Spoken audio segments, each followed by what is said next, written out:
Welcome everyone, this is Awan Plamu. Today I'm gonna show you how I made this, a workshop themed Gundam diorama. I'll try to give you the easiest way to make a building structure, what materials I will use, and give tips to provide details that will make your diorama more attractive to look at and look alive. Please feel free to pause at any time to take a note because I'm trying to make this video short as possible. I hope you enjoy it.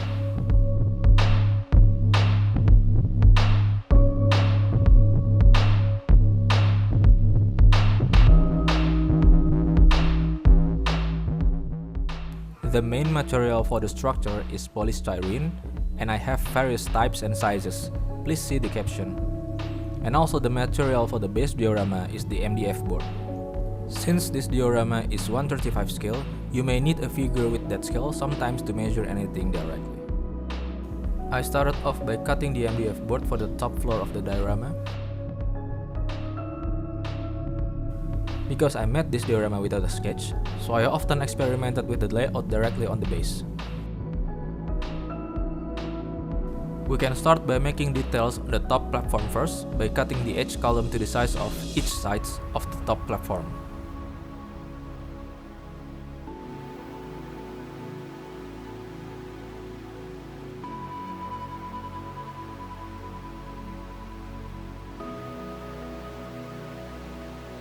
Now I have marked for the place to be drilled. When it's hollow, we will insert the structural post that will connect to the top and bottom floors. I use a 4x4 square column for the basic foundation, which I will cut into 8 pieces with a height of 7 cm. And also 3 mm diameter round tube cut to the same length but higher than the square column. Now I want drill holes for the top and bottom platform.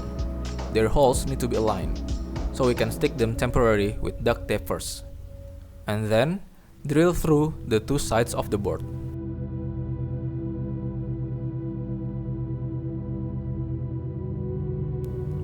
Put the 3 mm round tube into the holes that has been drilled. We must test how strong the foundation is. And it turns out to be quite strong with only 6 holes and pillars. The rest we can cover with epoxy putty.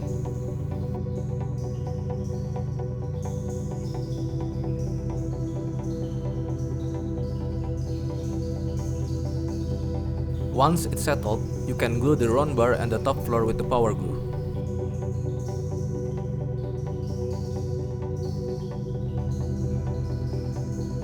And also you can start to insert 4x4 square column and glue them all together.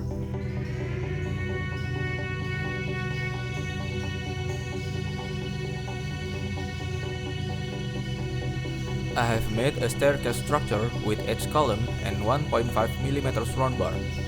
This uses the same technique, drill and insert each round bar you have cut and measured.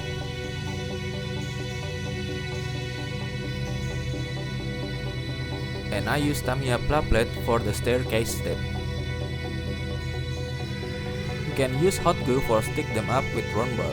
And don't worry if you make a mistake, because with hot glue you can easily remove and readjust the position of each step.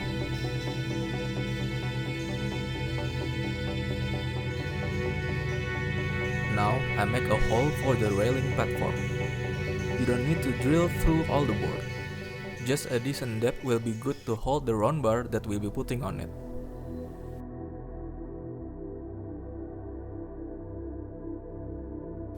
Insert 1 mm round bar for each holes. I know this is a tiring process, but the result will be great. And be careful not to put pressure too much or they will break inside the hole. Once you're done with that, you can start gluing and immediately align all of them with ruler because some of them might bending way to back or up front.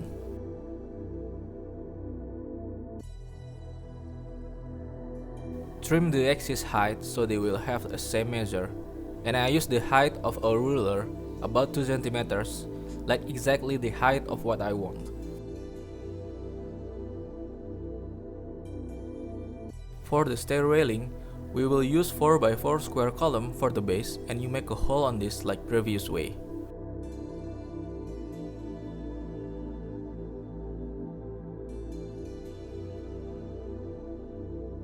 Just be careful not to drill too deep. You don't want the edge column below get the impact of drill and ruin all the visual. And sometimes you want to drill from the top so the round pillar bar will standing straight.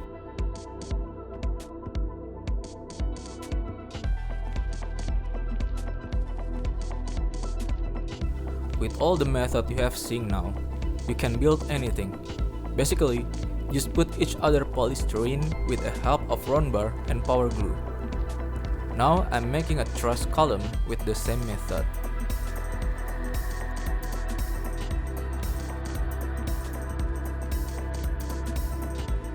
You may pay attention to usage of power glue. It's a strong material that can harm your skin and eyes. You can use a glove to protect your hands, or if you used to work with that like me, I like to do anything with bare hands. Thank you for staying in this video this far. Now, we can see the result for diorama base and structures that we have made.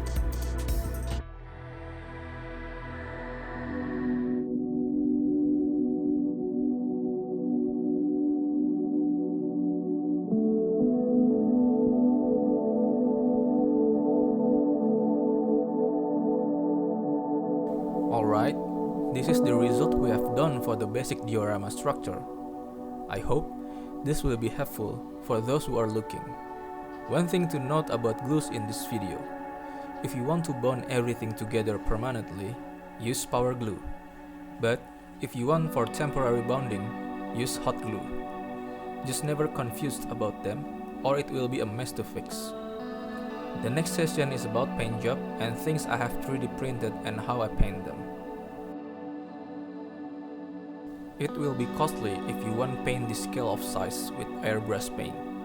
Therefore, I use a generic surfacer spray can, and also it's a faster process. Just make sure you have proper distance of spraying, about 30 cm from object.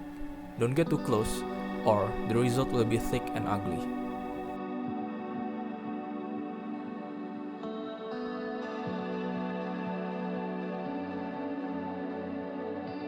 Now, you can use airbrush paint for painting all the objects, like railing, fence, anything that need little attention to detail.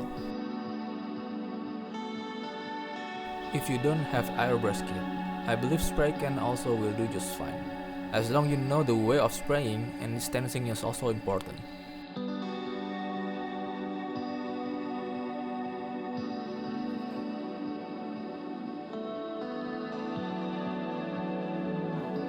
For painting the base, I just hand brush manually with acrylic paint. You may need several sizes of brush tip. In general, big size for blocking, small size for difficult place or corner to paint.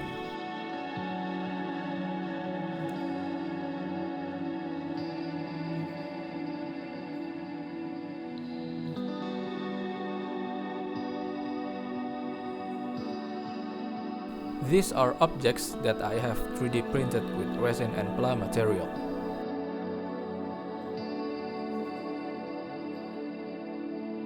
The gray objects are resin-based material. It's stronger, more detailed, and costs more to produce. And the white ones are pla material, just everything the opposites of resin material. For painting small object like this, you need to go with the color that have the most amount on it. I'd like to give a shadow first before spray other color, just a light color of dark gray.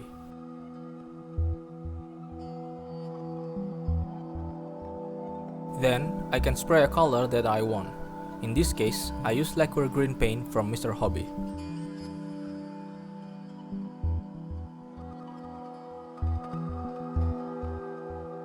Next, onto detailing. I use acrylic paint. Any type of acrylic paint should be good. The main thing on this process is brush tip quality. As you can see, I have bad brush tip. It's hardly to get clean work with this. You wanna invest more on buying good quality of brush.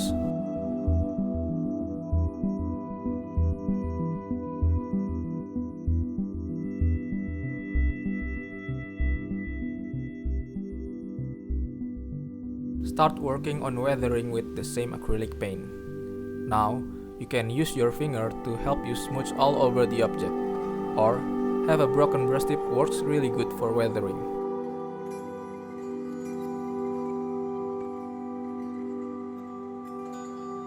I use Mr. Weathering color for finishing. It gives me more natural stain of leak oil and also make the object more shiny.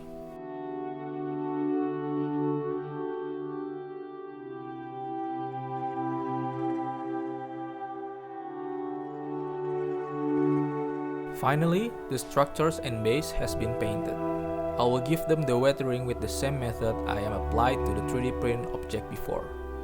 As you can see, there is RX-78 Gundam head sitting in the center of the diorama. You can check my previous video how I make it. It has a light can be turned on with a very simple technique that requires only 2 AA battery.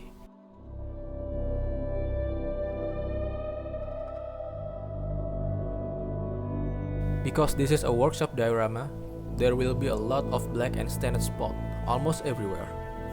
You can use the same method like the previous part and add soft pastel to give more subtle weathering.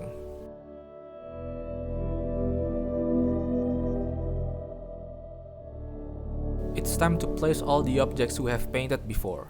You may wanna try to put and adjust more before putting them permanently with power glue.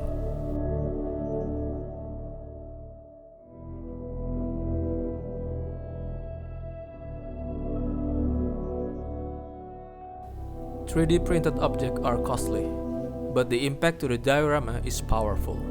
So, budgeting is very important in the first place, especially for a commission. Some of diorama makers are high skilled. They can create small objects from scratch and found things. Personally, my skill isn't enough to build something small with crazy amount of detail. You may see some label or sign on objects. That is just simply a plain paper I have put the graphics on, printed, and glue on the object. It's a very simple way of detailing process, but the result is very lifelike and gives viewers to look more on detail.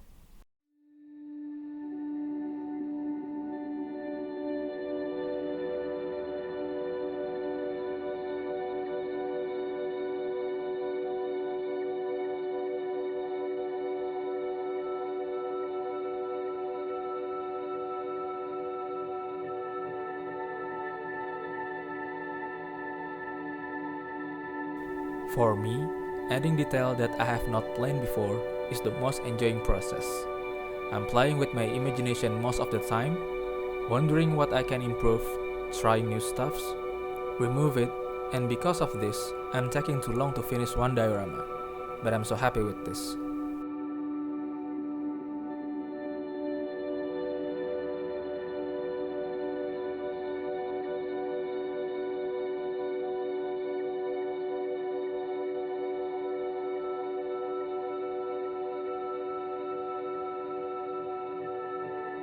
The last part is to put diorama onto the frame base.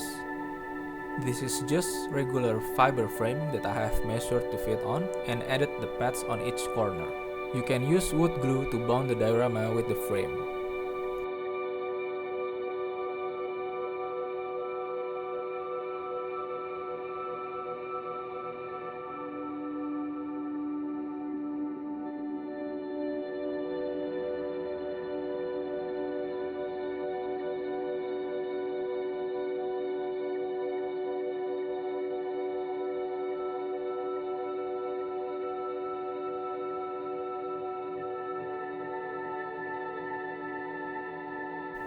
Final touch is the caption.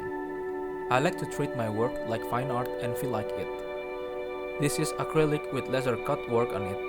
It explains the title of my work, the model I'm using, and the year of creation, and also my logo signature.